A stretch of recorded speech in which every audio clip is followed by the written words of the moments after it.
안녕하세요. 정보통신 컨설턴트 정상민입니다.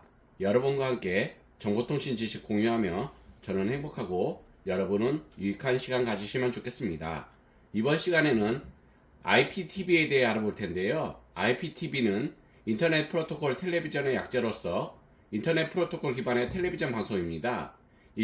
일반 실시간 방송뿐만 아니라 VOD 및 인터넷 서비스를 제공하기도 하며 컴퓨터가 아니라 셋탑박스를 통해 시청할 수 있습니다.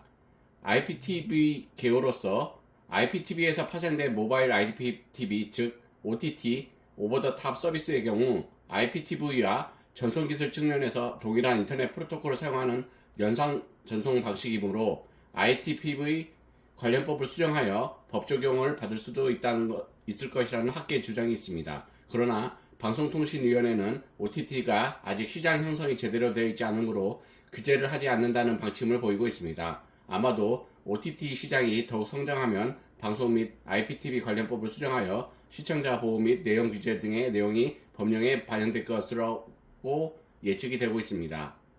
IPTV는 멀티캐스트를 사용합니다. 멀티캐스트 방식에서는 서버에서는 데이터를 특정 그룹에 방송하듯이 전송하기만 하면 되기 때문에 아무리 시청자가 늘어나도 서버에는 부담이 없습니다. IPTV 주소 역시 멀티캐스트용 IP인 D클래스 대역입니다. IPTV 이용 환경은 UHD급 화질을 위해서는 100Mbps로는 살짝 부족한 경우가 있어서 적어도 500Mbps급은 되어야 UHD급 화질 시청 및 타 인터넷 서비스 이용에 어려움이 없습니다.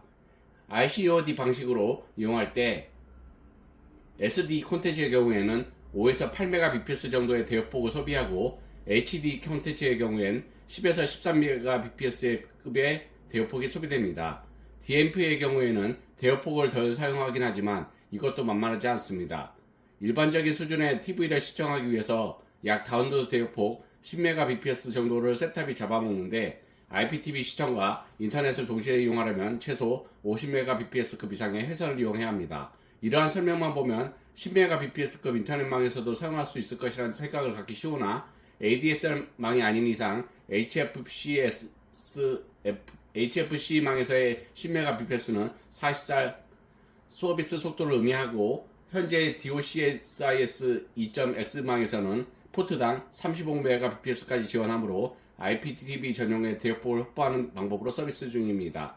2013년 시점으로 지방은 물론 경기도 수도권 지역에서도 서비스 불가 지역이 많았으나 기가 인터넷이 많이 보급된 요즘 들어서는 큰 문제가 되지는 않지만 인터넷 속도가 저하되는 것이 싫고 화질을 좀 더 좋게 보고 싶다면 위성방송이나 케이블 방송, 지상파 방송을 보는 게 낫습니다.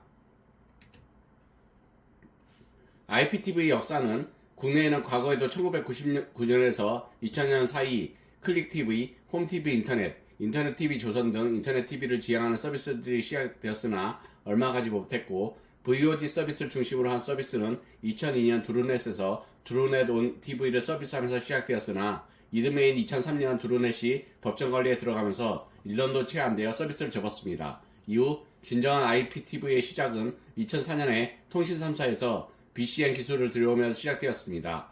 그 중에서도 KT가 호맨이란 이름으로 런칭하여 셋탑박스 기반의 서비스로 첫 선을 보였으나 당시 정책적 대립과 케이블 방송 쪽의 알력으로 실시간 방송 없이 VOD 스트리밍 서비스만 제공이 되었습니다. 2006년 정보통신부와 방송위원회가 공동으로 추진하는 IPTV 시범사업의 사업자 선정 평가 결과 C큐브 다음 2개 컨소시엄이 최종 선정되었습니다. 평가는 학계, 연구계 등 통신방송 분야 전문가 8인으로 구성된 평가단에 의해 서면평가와 실사평가로 나누어 공정하고 투명하게 실시되었습니다. 서면평가 결과 70점 이상을 받은 C큐브 UMB 다음 3개 컨소시엄이 통과했으나 UMB는 연내 시범 서비스 개시가 불가능하다고 알림에 따라 탈락되었습니다. 2007년 12월 말에는 결국 관련법이 국회를 통과하였고 이듬해 4월에 시행되었습니다. 다만 지상파 3사와의 재전송 비용 갈등은 계속되어 2008년 11월에야 협상을 마무리하고 KT의 메가TV를 시발적으로 국내 IPTV 사상 처음으로 온전한 실시간 방송이 이루어질 수 있었습니다. 이후 KT가 온미디어와의 계약을 통해 11월부터 점진적으로 송출 채널을 늘려가는 등 본격적인 실시간 방송 체제가 시작되었습니다. 이 시점을 기준으로 케이블이 채널 수 자체는 IPTV보다 많은 편이긴 했으나 IPTV 사업자들의 콘텐츠 확보 노력으로 지상파 계열 PP를 비롯한 케이블 인기 채널들은 거의 다 시청할 수 있었습니다.